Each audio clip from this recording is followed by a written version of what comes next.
Eu vou conversar agora então com o cientista político Márcio Coimbra. Márcio, boa tarde, seja bem-vindo mais uma vez aqui no Mundo Record News para trazer as últimas atualizações e também as leituras da última hora. Eu quero começar com você, num ponto que nós já discutimos aqui, mas eu queria também ouvir a sua opinião sobre a única resolução divulgada até esse momento sobre a terceira rodada de negociações. Essa tentativa de fazer o corredor humanitário funcionar, mas tem se mostrado realmente um trabalho muito mais complicado do que pelo menos ali nós esperávamos e também do que tinha ideia em relação a isso o presidente ucraniano Volodymyr Zelensky. Boa tarde, Rafael. Obrigado pelo convite para estar aqui na Record News mais uma vez falando com vocês. A questão humanitária ela é a mais importante diante de tudo que a gente está vendo nessa guerra. E é muito triste a gente ter visto essa espécie de golpe que Vladimir Putin acabou dando nas nações ocidentais, especialmente na negociação que havia sido iniciada pelo presidente da França, Macron. O presidente da França conversou com a Rússia no sentido de conseguir abrir este corredor humanitário para a saída das pessoas, para a chegada de medicamentos, mas especialmente para a evacuação da população civil. E Vladimir Putin e o governo da Rússia, o Kremlin, acabou dizendo de que existe o corredor humanitário, de que ele pode ir adiante. Entretanto, as pessoas somente podem sair para a Rússia ou para a Bielorrússia, ou também chamada de Belarus. Ou seja, então, para esses dois lugares, para a Rússia, que é a nação agressora da Ucrânia, ou para a Bielorrússia, que é o país que tem apoiado a invasão. Então, é realmente triste e inacreditável que a gente esteja diante desta situação. Márcio, você acredita que através, então, desse movimento, esses pontos que são colocados ali à disposição para os refugiados, é que leva o presidente Zelensky dizer e definir essa atitude que foi tomada pelos russos em relação ao corredor, como quem tenta fazer uma imagem para ser vendida em relação a um ato que já é trágico? Me parece claramente uma peça de propaganda russa para a própria população russa e não algo que vá definir a segurança das pessoas civis que estão na Ucrânia e que precisam sair do teatro da guerra. Então, na verdade, o que Vladimir Putin está fazendo é mais uma jogada midiática para ele conseguir mostrar para a sua população de que ele está sendo um bom governante, que ele está recebendo ucranianos, que o seu país está de portas abertas e é capaz até de criar a narrativa de que ucranianos estão fugindo para a Rússia, né? Então, é muito triste que a gente esteja vendo isso, porque existem balizamentos éticos mínimos numa guerra que precisam ser levados em conta e me parece que Vladimir Putin vem esquecendo disso desde o princípio. Os ataques civis, os ataques a uma usina nuclear, que é algo impensável, que nunca havia acontecido, e agora também um corredor humanitário que leva as pessoas para o território inimigo, para a nação agressora. É mais ou menos como se a Alemanha fizesse um corredor humanitário na Segunda Guerra Mundial para os judeus se dirigirem a um campo de concentração. Não faz o menor sentido um corredor humanitário que leve a Rússia ou a Bielorrússia. O corredor humanitário tem que ter como destino a Polônia, a Eslováquia, a Romênia, a Moldávia, aqueles países que fazem fronteira na região oeste da Ucrânia. Márcio, em relação a essas resoluções, que é justamente esse ponto que nós estamos trazendo aqui, que é do corredor humanitário, esse ponto foi levantado já ali pelos integrantes do governo ucraniano, dizendo que um acordo pequeno foi encontrado por parte dos russos. Eles disseram ali que não foi tão proveitosa essa terceira rodada de negociações, pelo menos como eles esperavam. E nós também estamos trazendo essa informação aqui durante a nossa programação do que foi levantado, de acordo com o governo russo, a partir do momento que eles já tinham marcado aquela primeira reunião que também nós mostramos aqui a primeira rodada, onde eles falavam que para que parasse ali com todo o bombardeio, a Ucrânia precisaria mudar a sua constituição, aceitar a neutralidade, reconhecer a Crimeia, ali esse reconhecimento por parte como um território russo, assim como Donetsk e Luhansk. E nós tivemos esses dois pontos ali que são ligados e que mostra exatamente que se eles não tiverem esses pontos atendidos, a gente dificilmente vai ver uma negociação aparecendo. Realmente, o que me parece, Rafael, diante de tudo que a gente está vendo, é que a Rússia nos parece que está tentando ganhar tempo para a sua estratégia. A sua estratégia, ela vem pelo sul para tomar toda a saída sudeste da Ucrânia ao mar e tomar também a saída sudoeste. A gente já vê agora bombardeios perto na região de Odessa, né, que é na parte sudoeste, e assim me parece que a Rússia vem ganhando tempo para fechar os dois cordões sul da Ucrânia, tanto no oeste quanto no leste, tirando ali o acesso ao mar. E a partir daí, eles chegam até as portas da Moldávia. E só depois disso, me parece que haverá um assalto determinante e feroz em Kiev, porque o comboio não vem se movimentando, um comboio que cerca a cidade e vem cercando nos últimos dias, tem se posicionado em volta, ou seja, uma situação muito similar com o que a Rússia fez cercando a Ucrânia antes da guerra, quando dizia que era simplesmente um delírio do Ocidente que haveria uma invasão. Então, que a estratégia para cima de Kiev é a mesma estratégia que foi feita no começo contra a Ucrânia, que é de cercar, e quando estiver bem cercada, atacar com força total. E antes disso, eles vão tomando as partes estratégicas da região sul. Então, eu acho que fica bem clara a estratégia russa, enquanto eles usam a mesa de negociação para ganhar tempo e suas tropas continuam avançando. Nós percebemos também, Márcio, acompanhando as últimas coletivas do presidente Zelensky, que ele vai se mostrando nos últimos dias bem mais irritado. A gente compreende ali a situação que vai ficando cada vez mais delicada, quase que criando ali um terrorismo psicológico. A Rússia vem se movimentando, aquela sempre expectativa que Kiev seja invadida a qualquer momento. Numa das suas últimas coletivas, ele é muito claro. Diz que ele aguarda por parte da União Europeia, os países da OTAN e também dos Estados Unidos mais armamento, mais aviões, pediu o bloqueio desse espaço aéreo. E a gente percebe ali que todos os aliados que nesse momento continuam ajudando a Ucrânia já foram muito claros em relação àquilo que eles vão oferecer nesse momento. E que justamente vai mostrando para Zelensky que eles vão ajudar naquilo que é possível, mas que não vão abraçar essa guerra como se fosse deles. Isso fica muito claro, Rafael, que a gente tem visto, que é essa tentativa do Zelensky de trazer a Europa para dentro do conflito. Mas, ao mesmo tempo, a Europa e a OTAN estão muito reticentes porque eles não querem embarcar neste conflito para não criar uma guerra direta do Ocidente com a Rússia, tornando a guerra da Ucrânia uma guerra mundial.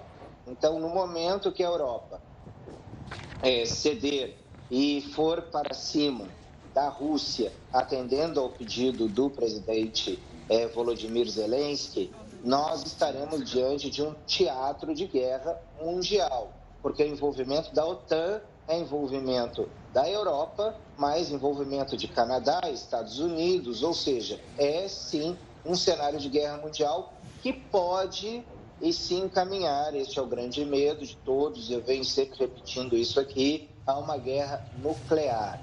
Este é o medo de todos. Então, por isso que a OTAN não se envolve neste conflito. Ela se envolveu em conflitos no passado, onde não existiam países da OTAN ameaçados, como aconteceu no caso da ex-Iugoslávia. Mas, naquela época, Milosevic não tinha armas de destruição em massa. E agora nós estamos lidando com um líder acuado, com a sua economia acuada, com um país praticamente de joelhos em termos econômicos, que pode dar uma cartada, porque daqui a pouco ele não tem nada a perder. e aí ele poderia sim entrar com uma bomba nuclear de pequeno efeito, mas tornando uma guerra nuclear. E é o que todo mundo quer evitar. O que todo mundo quer evitar nesse momento é a guerra nuclear. Portanto, o objetivo do Ocidente, nesse momento, é trazer Volodymyr Zelensky à realidade e pensar em uma estratégia de como é possível negociar ainda neste momento. Talvez a saída dele de Kiev para Lviv seja uma forma de fortalecer suas posições e negociar. Talvez essa mesa de negociação ela possa ainda ter alguma valia, alguma serventia que vá além da gente ver a Rússia somente ganhando tempo para ganhar a guerra. Porque se Zelensky não fizer nada e ficar esperando o apoio de tropas da OTAN, a Ucrânia será tomada. Ele precisa de um movimento interno, ele precisa se movimentar de maneira estratégica, o que é muito difícil nesse momento, porque, como você bem colocou, Rafael, é uma guerra de nervos, é uma guerra psicológica que já começou a acontecer com o cerco de Kiev. E isso visa enfraquecer a capacidade mental dos líderes ucranianos no momento de resistir. Márcio, um outro ponto é justamente o Brasil ficando fora de uma lista que foi divulgada pelo governo da Rússia que indica países e também territórios que são considerados hostis por apoiarem diretamente a Ucrânia. Em relação ao que foi publicado hoje, são 27 países, Estados Unidos, Canadá e Japão, todos impuseram aquelas sanções econômicas ao governo russo diante dos ataques na Ucrânia. Lá no dia 27 de fevereiro, o presidente Bolsonaro disse que o país iria adotar uma posição de neutralidade em relação a esse conflito e ressaltou também que é preciso agir de forma a não gerar consequências para o Brasil. Quando a gente olha para essa listagem que foi feita, você acredita que isso é resultado da neutralidade que foi apontada pelo governo brasileiro ou, de fato, pela relevância ali a atitude que foi tomada em relação ao governo federal diante desse conflito?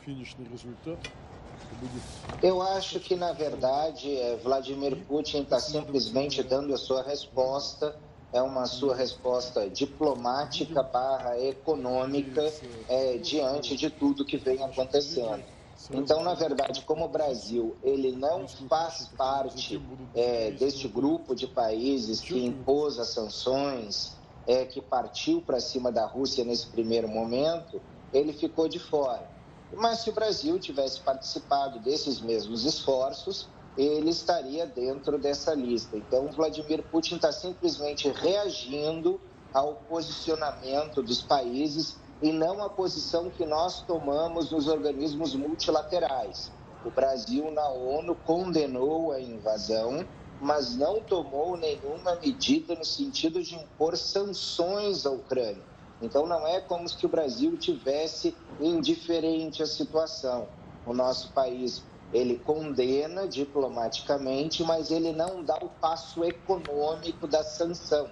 Então, não é com uma posição de neutralidade, é uma posição de repreensão, mas não uma posição ativa e deliberada de atingir a economia russa, fazendo pressão assim em Moscou.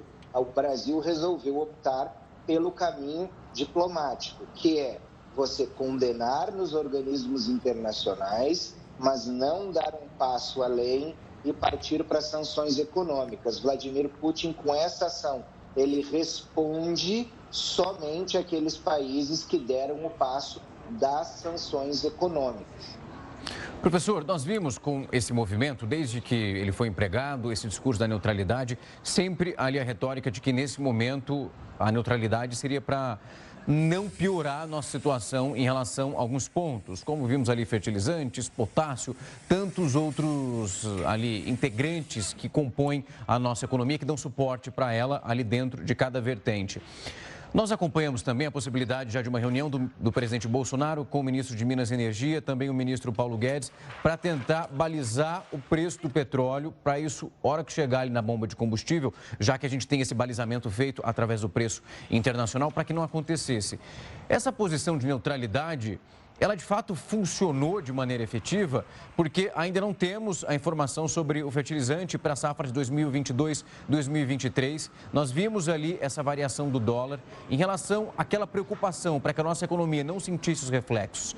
De fato funcionou? Poderia ser pior se uma outra sanção fosse aplicada por parte do Brasil? Na verdade, a sanção econômica hoje ela está tendo um caráter claramente político, né? O Brasil não pode se defender do preço do petróleo, porque o petróleo é uma commodity, ou seja, é algo que é regulado pela média do preço internacional. Então, é indiferente para o Brasil ser atingido ou não se os preços internacionais oscilarem. Então, é isso que nos parece nesse momento. Não há nada que a gente possa fazer diplomaticamente e politicamente para proteger o Brasil do preço do petróleo.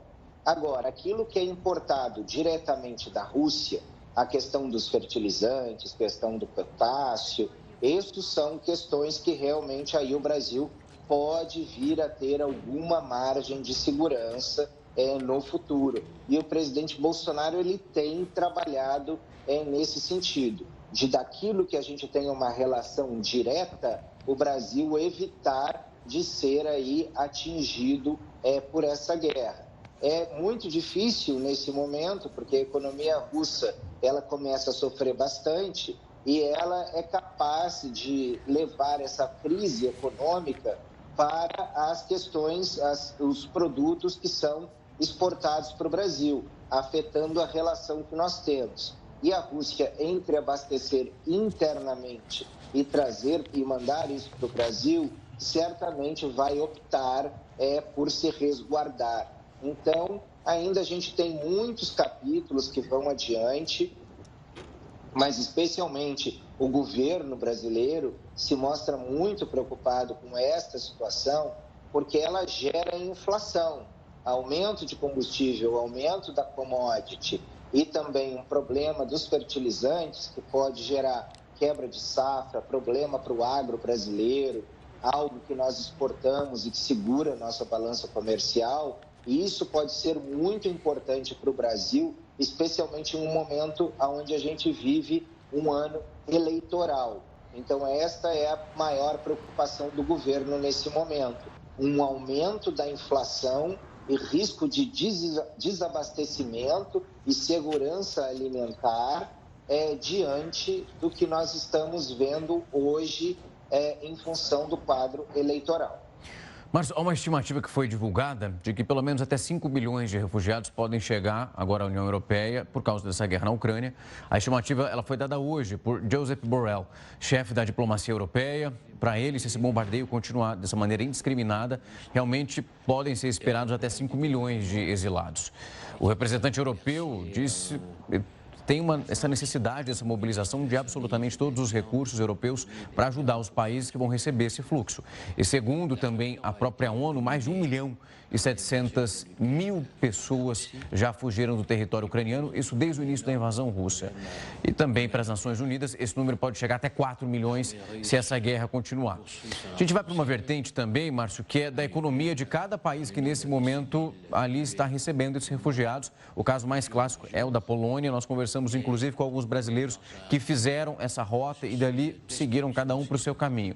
A gente sabe que isso tem um efeito econômico para cada país muito grande. Por mais que ele esteja numa outra situação em relação à Ucrânia, que vive ali de fato esse conflito todos os dias, suportar também essa bolha que vai se apertando para que é possível ajudar cada refugiado, essas economias não tinham, pelo menos, essa expectativa desse preparo. É algo que precisa ser feito e que possivelmente pode contar com a ajuda de outros países, membros da União Europeia e, quem sabe, tentar amenizar para gerar ali um conforto para cada economia que nesse momento abre as portas para atender esses refugiados, porque o dinheiro é uma demanda constante também ali para eles. Rafael, mais do que isso, a gente está saindo de um período de pandemia, uma pandemia que ainda não terminou e que afeta de sobremaneira as economias do globo, especialmente a economia europeia. Então, o que a gente está diante? De um grande problema, um problema dos refugiados que agora vai se transformar num problema econômico para a Europa, mas que a Europa sabe muito bem como resolver. A Europa possui muitos fundos públicos e os fundos públicos são para ser usados nestes momentos, né? A força de trabalho da Europa deve crescer bastante. A gente está falando aí de um êxodo, se estima, de cerca de 4 milhões de ucranianos, e a gente está falando praticamente de 10% da população do país. São números assustadores. E essa população se integrando na Europa nesse momento, a Europa já trabalhou com vistos temporários de trabalho para que esses ucranianos eles possam trabalhar, para que eles possam voltar a ter uma vida minimamente digna nos países que eles escolherem ficar e provavelmente alguns auxílios que essa população terá nesse primeiro ano. E a partir daí, a Europa vai ver como lida com essa situação, se prorroga ou não. Agora, os fundos públicos da União Europeia certamente serão direcionados para isso e são muito importantes para você trazer um tipo de amparo, trazer dignidade a essa população refugiada que vive esse drama. É talvez um dos maiores dramas da humanidade, Rafael. A gente não está acostumado com isso porque vivemos em tempos de relativa paz desde o final da Segunda Guerra Mundial no mundo, mas a questão dos refugiados é talvez um dos maiores problemas que nós temos. Então, a imigração e os refugiados vão fazer parte das disputas eleitorais dos países europeus nesse momento, do direcionamento das economias locais e dos fundos da União Europeia. E somente lembrando também, Rafael, o Brasil passa por uma situação muito similar. A quantidade de refugiados que nós recebemos da Venezuela, especialmente em Roraima, é assustadora. O que a gente vê, eu estive visitando para conhecer o assunto a fundo em Boa Vista, é assustador. Então, o Brasil também tem um drama similar de um país que não está em guerra, mas um país que tem problemas e que a sua população acaba fugindo para um país vizinho, que no caso é o nosso. Esse é um drama pelo qual o Brasil passa e agora também os outros países europeus também vão ter que encarar. Márcio, a Austrália entrou nessa rodada de negociações, também se colocando, ela inclusive aparece nessa lista de nações não tão amigas que foi ali feita pelo governo russo. E ela pediu para que a China tentasse intermediar de alguma maneira o conflito para que gerasse um cessar-fogo. A China respondeu que está disposta a negociar de maneira mais pacífica possível, para que a diplomacia seja sempre a melhor possibilidade numa situação como essa. Mas finalizou essa frase dizendo que a amizade com a Rússia era forte como uma rocha. Como que você faz a leitura desses dois pontos aplicados no mesmo discurso? Olha, a gente tem aí uma situação que também tem termos geopolíticos e termos econômicos. O grande país beneficiado pelas sanções que nós vamos ter agora dos países ocidentais à Rússia é a China. A questão de você limitar o uso do SWIFT bancário em diversos pontos da Rússia, a Rússia inteira, praticamente, agora, com praticamente todos os bancos russos com essa limitação do uso de cartões de crédito. Ou seja, a China está pronta para receber a economia russa de braços abertos e também está de braços abertos caso a Europa encontre alguma forma de não depender mais do gás russo. O gás russo seria muito bem-vindo em Pequim. A China também já tem isso muito bem desenhado. Então, a China, além do interesse geopolítico em enfraquecer a Europa, de enfraquecer os Estados Unidos, de enfraquecer o Ocidente, ela também vê ganhos econômicos com essa guerra. No momento que a Rússia se torna isolada, ela pode se tornar uma Rússia também com maior influência chinesa. e isso pode vir a crescer e a união entre os dois países acabar se fortalecendo cada vez mais em detrimento do Ocidente. Então, lá na China, eles enxergam a Europa como se a Europa fizesse parte de um império passado e eles são o império do futuro. Então, eles fazendo uma parceria estratégica com a Rússia, eles só têm a ganhar nesse momento. Eles não vão se importar porque eles sabem que a Europa e Estados Unidos dependem também do seu consumo interno, ou seja, o Ocidente, Brasil também depende do consumo interno chinês, e a China traz para sua esfera de influência de forma mais determinante geopoliticamente e economicamente também a Rússia, assim como todos os satélites russos, Rafael. Se a gente pensar nas 22 repúblicas soviéticas, elas são extremamente dependentes da economia russa ainda. Países como Cazaquistão, Quirguistão, Tajiquistão, todos esses países, Cazaquistão, todos esses países, eles têm uma dependência e uma ligação umbilical com Moscou. Moscou se deslocando cada vez mais para a área de influência de Pequim, vai trazer também esses países da Ásia Central também cada vez mais para a esfera de interesse de Pequim. Então, é uma luta geopolítica por trás de uma luta econômica. Todos esses cenários se entrelaçam nesse momento. Mas quando a gente olha para a China, a gente tem acompanhado, sabemos exatamente o que ela representa e por isso estamos ali tão atentos em relação a qualquer movimento. Mas também é preciso trazer aqui que cada líder de nação, nós já falamos aqui de Olaf Scholz, citamos também o presidente Biden, e são muito questionados, principalmente na última rodada de conversas que aconteceu com o secretário de Estado americano Antony Blinken, ele falando dessa possibilidade das sanções sendo aplicadas quando a gente olha para o petróleo e também sobre o gás, que é realmente muito utilizado. E aí também nós percebemos que no momento de aplicar as sanções, elas estão sendo feitas, mas cada país, assim como a China também se mostra retraída em alguns pontos, tem mostrado essa preocupação. Olaf Scholz também, inclusive, solicitou que, em relação ao gás, que essas sanções não sejam aplicadas nesse setor. Tivemos a Casa Branca também dizendo que, em relação ao petróleo, não havia uma confirmação em relação ao bloqueio dessa compra por parte do produto fornecido pela Rússia. Então, com essa cobrança também da China, assim como eles têm balizado muito bem, nós também precisamos mostrar que cada membro ali europeu e também os Estados Unidos estão calibrando muito bem até onde eles cortam para não afetar a sua própria economia. Exatamente, Rafael. Isso é muito importante, é um dos pontos centrais de toda a discussão, porque Putin criou essa dependência tanto dos americanos, como também, especialmente, dos europeus, do petróleo e do gás da Rússia. E também a política da União Europeia nos últimos anos vem sendo de uma troca de matriz energética. Significa desligar as usinas nucleares e depender mais do gás russo. Isso tem sido uma promessa, isso tem sido realizado em diversos países e isso tem fortalecido Putin também.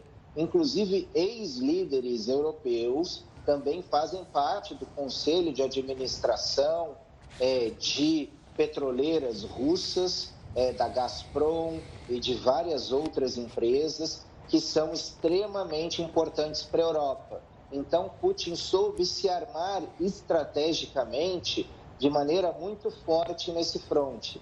Então, quando a gente fala de sanções econômicas, nós falamos de várias sanções, mas isso não afeta o gás e o petróleo, tanto de um lado quanto de outro, porque Vladimir Putin precisa do dinheiro destas nações para continuar financiando a guerra e estas nações precisam do gás e do petróleo russo para manter os seus países funcionando.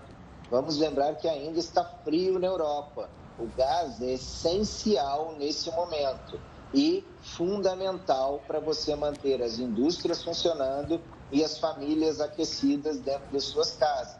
Então, Putin conta com isso, Putin conta com esses recursos que entram e, do outro lado, o Ocidente sabe que necessita do petróleo e do gás da Rússia. É muito curioso, porque enquanto de uma frente sanções são aplicadas, do outro lado, estes mesmos países que aplicam sanções e votam contra a Rússia acabam financiando a própria máquina de guerra russa, acabam financiando o próprio governo russo com a compra de petróleo, algo que o presidente da Ucrânia acabou de colocar em algumas entrevistas, ou seja, que estes dólares, estes euros que estão sendo pagos a Putin estão acabando financiando esta guerra que está acontecendo hoje na Ucrânia e que seriam recursos sujos de sangue de um lado e petróleo e gás sujo de sangue do outro lado. Márcio, quando a gente olha, voltando ali os nossos olhos mais uma vez para o povo russo, a gente teve a informação no final de semana, comecinho também dessa, que as duas bandeiras Visa e Mastercard nesse momento não operam mais dentro do território russo. Eles começam a utilizar uma outra bandeira, a UnionPay, pouco conhecida aqui no nosso território, pouco utilizada, e ela tem ali uma força estrutural muito grande quando a gente olha para o número de pagamentos. Mas nós temos duas grandes centrais ali que são realmente muito utilizadas. Se a gente vinha nesse movimento ali dos russos de protesto em relação à mídia, que já algumas deixaram o país, nós vemos também, além das sanções econômicas, esse movimento interno das empresas sendo colocado ali de maneira muito presente para toda a população, que vai gerando ali um incêndio, uma possível insurreição aparecendo nos próximos dias. Esse é todo o desejo do Ocidente, que você tenha uma revolta popular e uma insurreição que derrube o governo da Rússia. Eu lembro da Primeira Guerra Mundial, né, quando o Ocidente, a parte da Europa, ela queria tirar a Rússia da guerra. O que foi mais fácil do que negociar com a Rússia foi derrubar o governo da Rússia, né? Então, foi derrubar o governo dos czares e aí colocar os comunistas no poder para assim eles se retirarem do teatro da guerra. Então, na verdade, o que a gente tem hoje como estratégia nesse fronte é você exatamente fazer esse mesmo movimento. Ao invés de você vencer Putin, seria mais fácil você tentar derrubar Putin, aproveitando uma insurreição interna e fomentando uma insurreição interna. Mas o grande problema que nós temos é que o padrão da nação russa nas últimas décadas tem sido, desde 1917, com exceção dos 10 anos do Yeltsin, de muita submissão ao governo. Então, nós não sabemos até que ponto essa política do comunismo, de delações, de policiamento, de prisões, até que ponto isso afeta a capacidade dos russos de protestarem a ponto de tentar derrubar o seu governo. Então, é algo que nós ainda vamos ver, como a população russa vai reagir diante de toda essa situação. Mas que é algo posto na mesa, sem dúvida, isso é. E seria uma grande solução, uma solução que você derrubasse o governo da Rússia para você evitar o problema, a escalada de uma guerra mundial. Mas o que também, né, Rafael, nos deixa uma séria dúvida, é aquele vácuo de poder. Quem assumiria no lugar de Vladimir Putin, né? E esse vácuo pode criar um problema que a emenda saia pior do que o soneto. E alguém pior do que Putin acabe assumindo o comando do Kremlin. Márcio, nessa possibilidade, olhando para esse cenário que você traz agora para a gente, você acredita que aquela base ali dos oligarcas, esses grandes empresários bilionários que têm ali um poder muito forte nesse momento, seriam eles que regeriam a indicação de uma possível candidatura em relação à substituição de Putin? Certamente. O que a gente tem que lembrar é que esses oligarcas russos hoje não são os mesmos oligarcas da década de 90. Aqueles oligarcas da década de 90 que chegaram ao poder com o fim do comunismo, eles foram, alguns eliminados fisicamente pelo governo da Rússia, outros outros foram caçados, os seus bens foram retirados pelo Estado, sofreram perseguições, alguns foram presos, né? E uma nova classe de oligarcas foi levada ao poder por Vladimir Putin. Então, esta nova classe de oligarcas que nós conhecemos, eles são basicamente oligarcas que vieram da região de São Petersburgo, que é onde é o berço político de Vladimir Putin, onde ele foi vice-prefeito e aonde ele participou das privatizações de São Petersburgo na década de 90, e dali veio essa classe de oligarcas russos que acabou tomando o poder em Moscou juntamente com Putin. São oligarcas que são fiéis a Putin, né? Mas claro que numa situação onde você tenha o poder destes oligarcas ameaçado, nada impede de que eles sejam responsáveis pela retirada de Putin do poder e a colocada de um novo nome apoiados. Acho que perdemos a conexão com o Márcio. Vamos retomar, que eu quero que ele conclua esse raciocínio, que é extremamente importante, falando dessa possibilidade, quando a gente vai tentando vislumbrar aí os próximos passos, com essa possibilidade de uma insurreição dentro aí do território russo. O que aconteceria? Como seria essa linha sucessória envolvendo a presidência, esse cargo que é fundamental, e a gente consegue perceber a importância que tem nesse momento, justamente nesse conflito que nós acompanhamos entre a Rússia e a Ucrânia. E o Márcio trazia exatamente a importância que tem os oligarcas, esses empresários que são bilionários e que têm ali uma força de articulação muito grande. A gente já retomou, Márcio, o seu contato já está de volta. Pode concluir seu raciocínio, por favor.